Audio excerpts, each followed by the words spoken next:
Hello, and welcome to the Players Meeting for the 5th Annual Wells Branch Women's Open. My name is Brian Litke, and your other tournament organizers are Samantha Drapella and Sarah Serbeck. Feel free to reach out to any of us if you have questions about the event.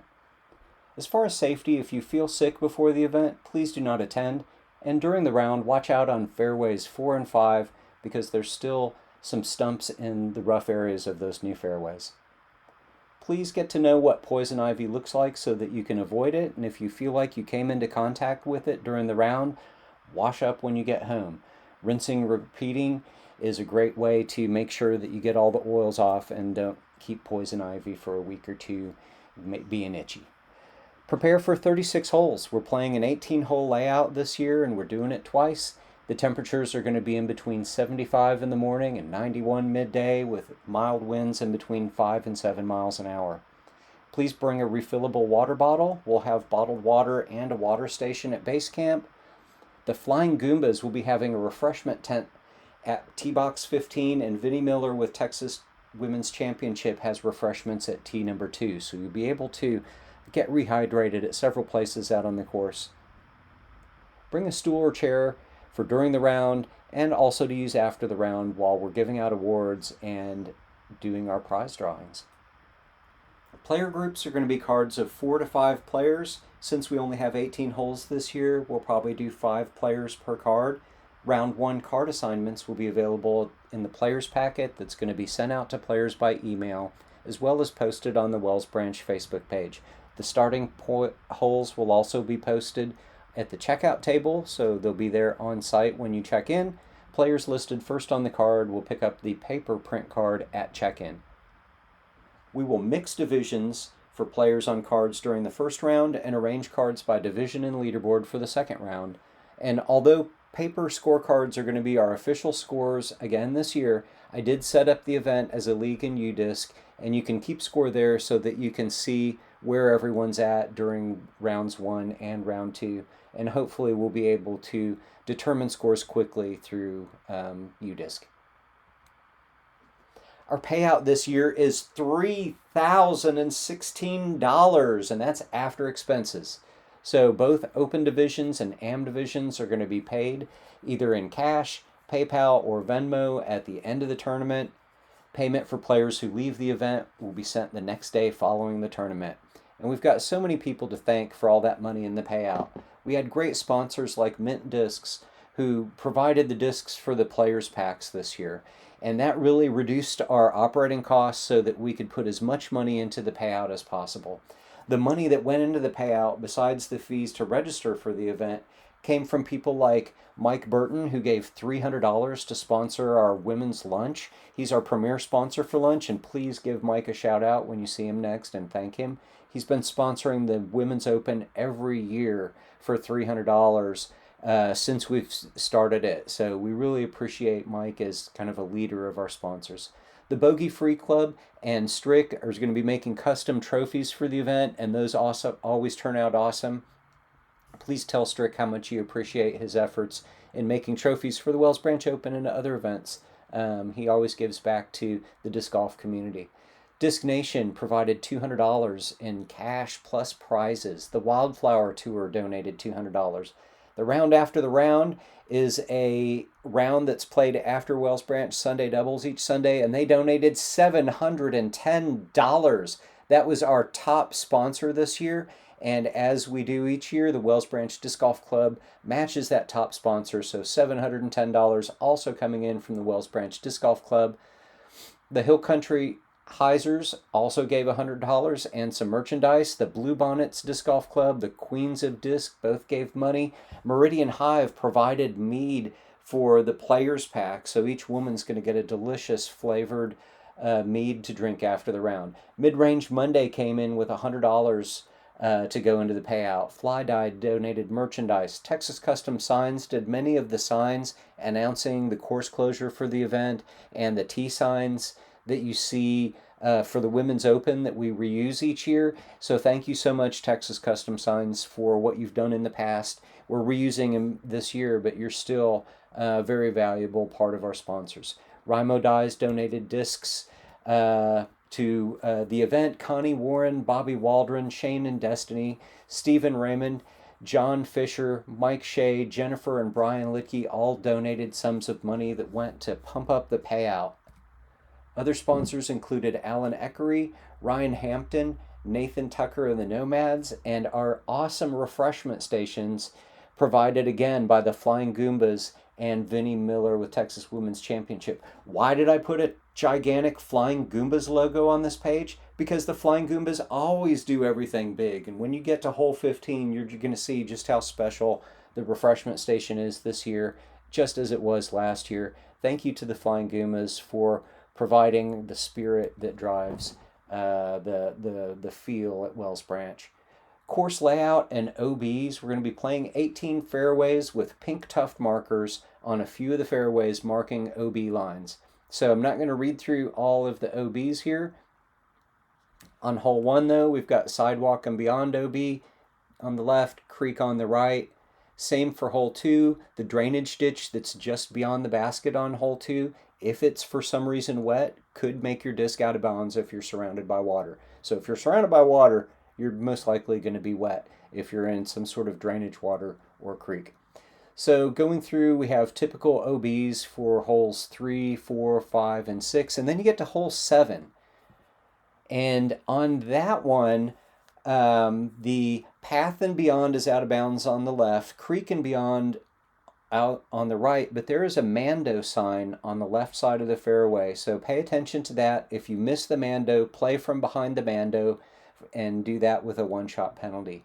For FPO players only, for only the pro women, hole number 7 will be played as an island hole. So you're going to need to land within the island on your first shot, and if you miss or go over and out, then you will go to the drop zone that's marked with some blue tuft markers for your second shot. If for some reason you go out of bounds off the island, after that you go by normal OB rules, taking it a meter in from where you were last in bounds. Holes 8, 9, 10, and 11, typical creek and beyond. 12, the drainage ditch is OB if you're surrounded by water.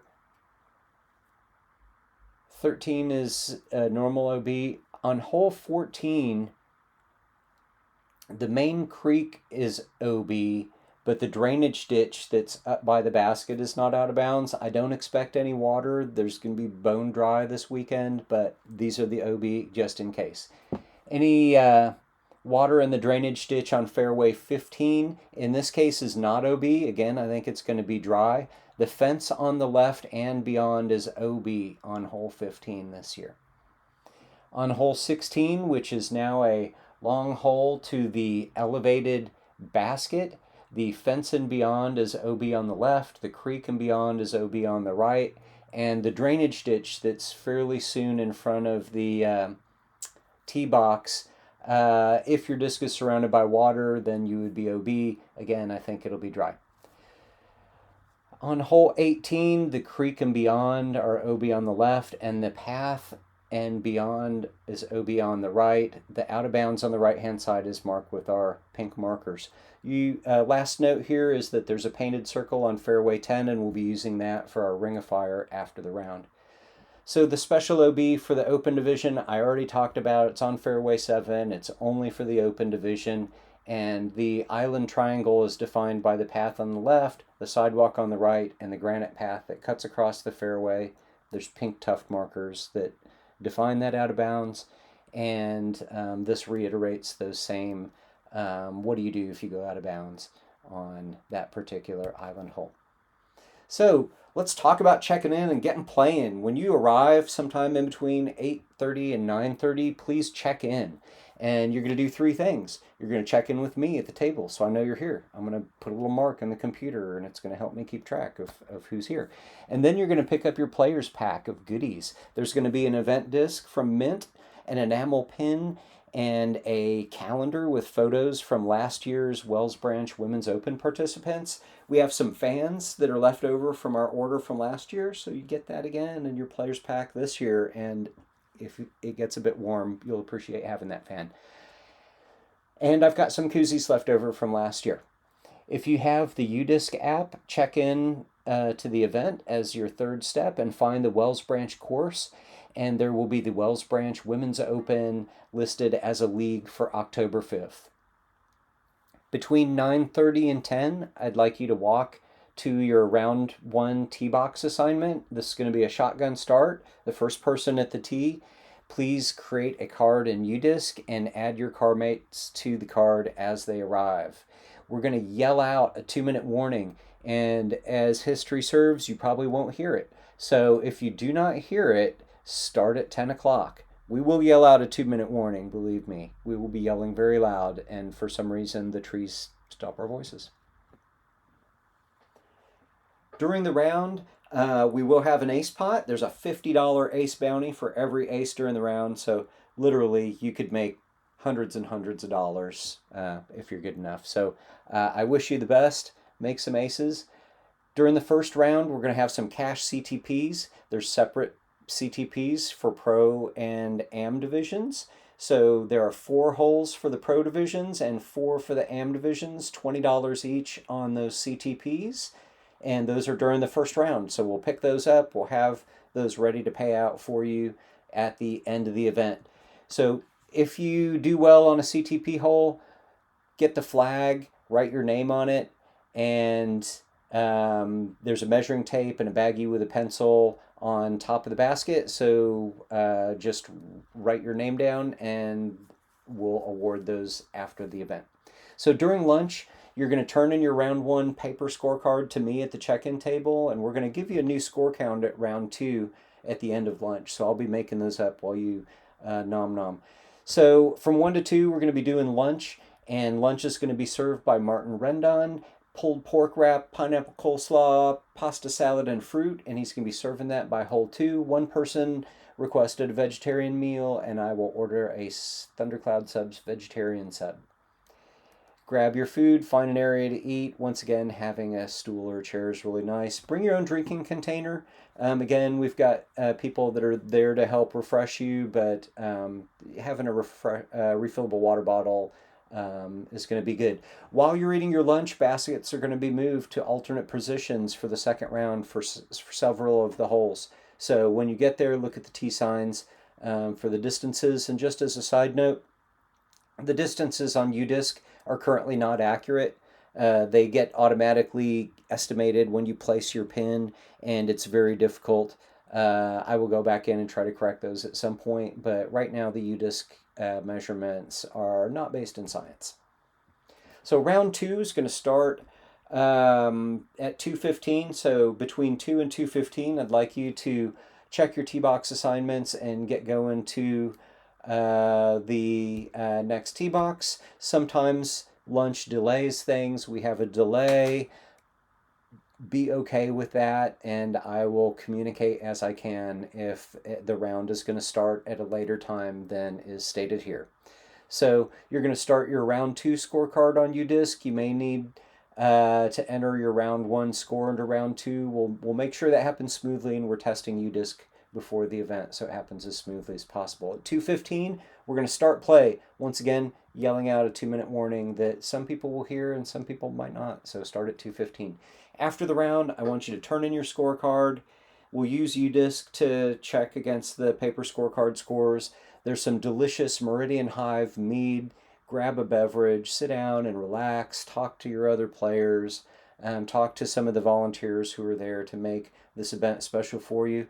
We'll be doing a Ring of Fire before we give out the final awards. So as we're adding up scores, there'll be a Ring of Fire with some prizes going on. If you haven't done a Ring of Fire before, you should. It's fun. It's a putting game.